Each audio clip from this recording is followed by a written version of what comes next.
No en tinc ni idea, però poder unes 100, unes 100. 70? Unes 1.000, pot ser. 5.000? 1.000? 200? Unas 10.000 persones. A Girona no ho sé, però bastantes, 5.000, no ho sé, és que no tinc ni idea. I a casa quan entrem amb el cotxe hi ha 2 persones que dormen de forma fixa, com si fos a la seva casa. Unes 200 persones? Bueno, no té per què ser sempre el tema de l'alcoholisme o drogues així, a vegades per situacions laborals, hi ha molts motius, no? Perquè no té feina o perquè té més dificultats que la resta de gent per trobar feina o alguna cosa així. Que visqui de lloguer i se'l desnoni, pot ser una d'aquestes. La gent li dona l'esquena. La droga, beure... Por deudas, por lugares que ya no les dan, los albergues ya no abastecen. Que es quedi a l'atur i no tingui prestació d'atur. Bàsicament per pujada de preus dels lloguers, perquè bueno, així funciona el capitalisme, vulguis o no. Problemes familiars, algun problema també psíquic. Sí, són persones que amb la crisi s'han trobat en situacions molt precàries. No tenir feina o tipus no... Sí, bàsicament.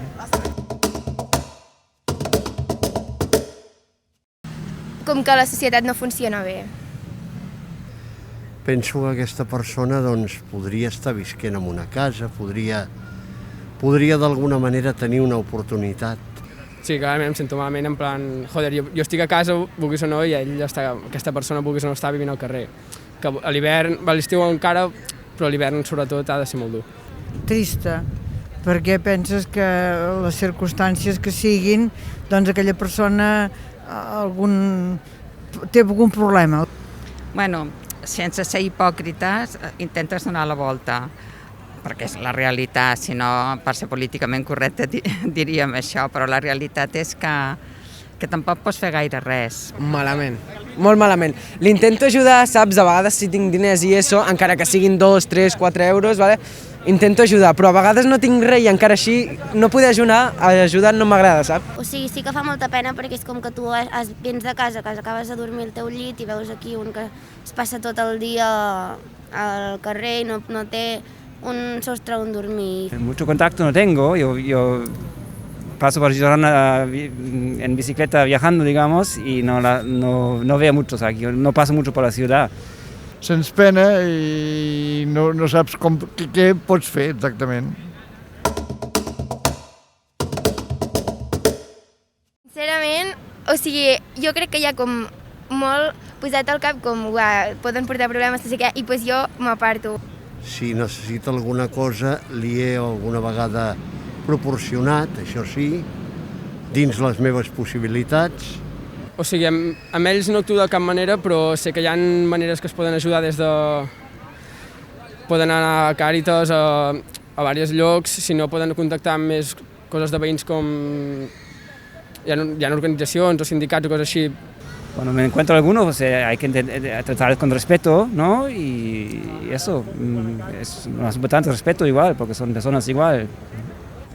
Jo un dia m'ho vaig trobar que em demanaven mantes, un que estaven allà li vaig donar mantes, però clar, amb això no soluciones el problema.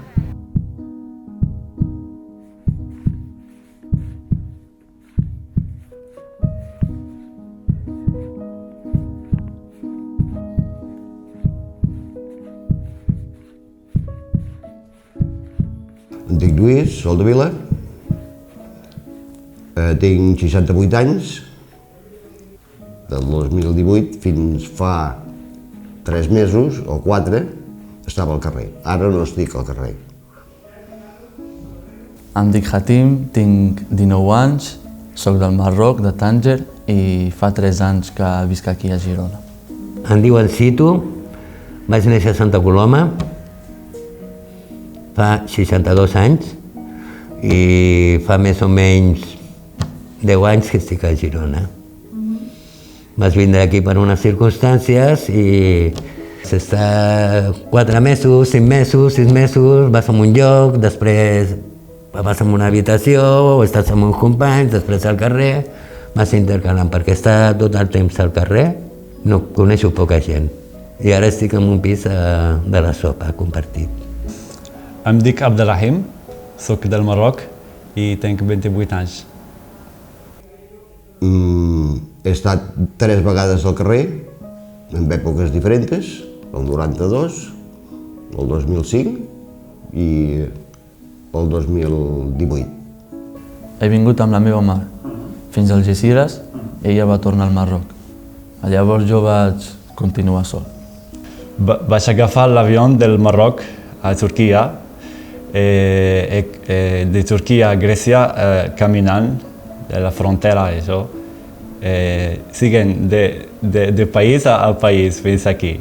No és el mateix com imaginava perquè jo, per exemple, he vingut aquí, al Marroc no vaig poder treballar, he vingut aquí per poder estudiar, treballar i fer més coses i que estigui la meva mare orgullosa de mi i al final no he trobat això.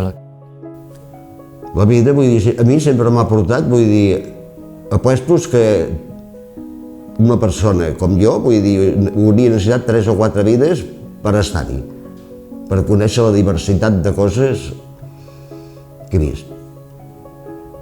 Bueno, la meva història va començar, es podria ser, amb una separació. Vaig caure en la beguda i a poc vaig perdre unes coses, una altra, perquè em vaig despreocupar jo mateix. I al despreocupar-te perds les coses i tot el sentit que tens de les teves idees, de les teves metes, s'han trencat i al trencar-se acabes malament. Vaig començar a viure al carrer quan arribava aquí, a Catalunya. Vaig estar com 2 mesos o 2 mesos i mig dormint al carrer fins que vaig conèixer una noia i em va ajudar per poder comprar un bitllet de bus a venir a Barcelona. No vull que la meva mare sap que estic al carrer. Si un sap que estarà una temporada al carrer perquè després tindrà alguna cosa per fer, que es pugui guanyar a la vida, que tingui una feina, vull dir, o sigui, ja sap que és un temps limitat, vull dir, o sigui. A Barcelona també he dormit uns nits allà al carrer i quan vaig anar a la fiscalia de menors m'han agafat al centre de Girona. Estic buscant feina, estic estudiant català, faig de voluntariat al Càritas, aquí al centre de distribució d'aliments. Estic buscant la vida. Hi ha molta gent del carrer que no saps que està al carrer. Llavors, si no saps que està al carrer, la gent no és que passi de tu, és que passa com una persona normal. La gent es pensa que el que està al carrer té que portar un carrito, un d'allò, no. És gent normal i gent que busca feina, o sigui, que ha perdut la feina, que va al carrer i al dia següent s'arreglen com sigui i va a buscar treball. Però no va dient que està al carrer. El carrer és un submón. O sigui, hi ha de tot. Hi ha varietat, n'hi ha que s'ho agafa com a vida, viure al carrer, perquè vull dir, ja li és tot igual, que encara que tingués feina no em voldria, perquè vull dir, no, tampoc viu, per tant, com a mínim que no tinguis cap responsabilitat. És com, no sé, com una escola que tu passes per poder saber com situar les coses i també és com un punt de dir, apa, això el que estic fent no està bé, saps? Jo no podré estar sempre dormint al carrer, saps? Al carrer hi ha de tot. La gent que viu en el carrer hi ha uns que són bruts, saps?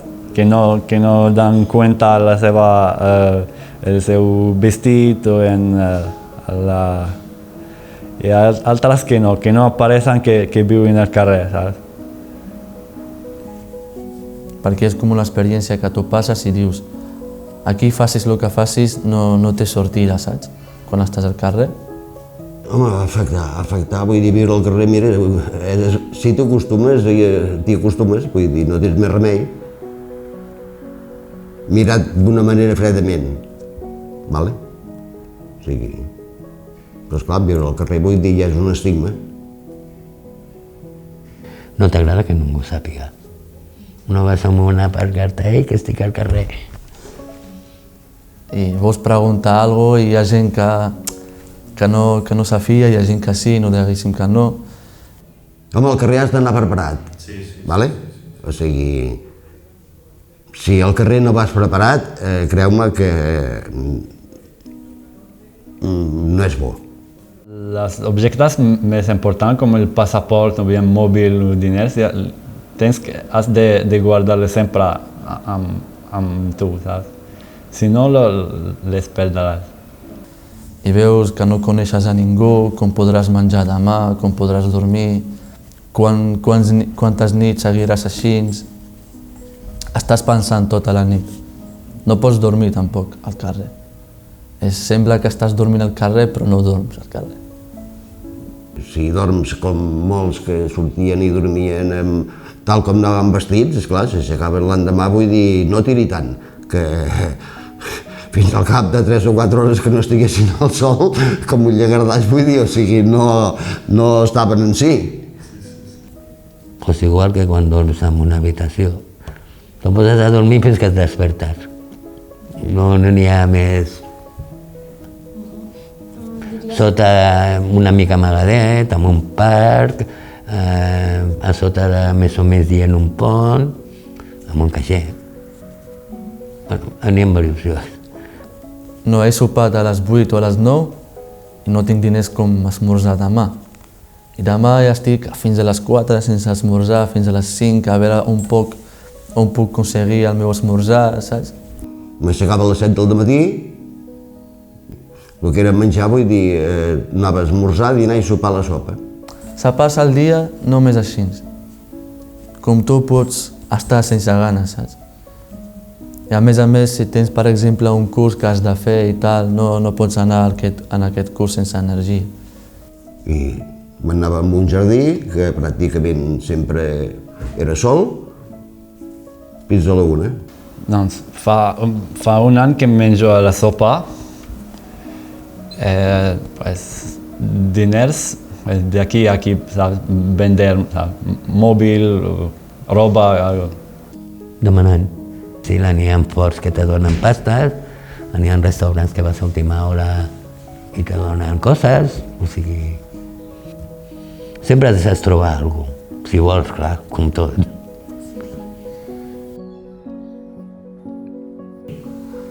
Ui, d'amics no n'hi ha gaires, No. I jo t'ho dic, la meva experiència. Jo al llarg de la meva vida, d'amics, només he tingut 3, 4, màxim. Sempre s'ha de dir, tenir un amic, un bon amic que te faci anar a un camí bo. Però quan tu et trobes amb 4 nois al carrer, tu no saps la situació de cadascú. Amics de veritat? No. Es fan amistats. Amics no, perquè si ja s'ha acabat... Jo he acabat perquè no he tingut amics. Bueno, tenia amics, però els meus amics no és que no m'han ajudat, no. No m'han dit, que per aquí no tens que anar. M'entens el que vull dir? Llavors tu penses que diu, pues no estic fent res dolent, pues continuo fent el que em doni la gana.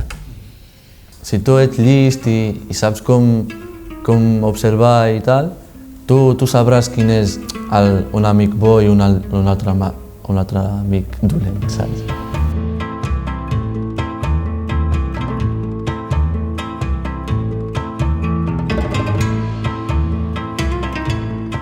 Avui dia, tenir una vivenda digna, t'ho posa la Constitució, hi és? No. O sigui, què creus que en trauràs de dir, m'agradaria... Tenir l'estabilitat. Tenir una llar és poder estar on compartir les coses, ja sigui amb una família, amb uns amics, no només dormir. Una llar és com una protecció que pots tenir i com una pau, que puguis dormir bé, tranquil·lament i puguis ser lliure. Escolta, si la mateixa Constitució et diu que tens dret a una vivenda digna, doncs per què no? O sigui, Si la base ja no la tenim ferma, ja ni t'explico. No, jo vaig acabar a baix de tot. No me quedava un altre que pujar cap amunt. La felicitat és fer el que volem fer, és el pou interior, saps? Volia ser un jugador de futbol i com que jugava amb el primer equip de Tànger i també un actor de teatre.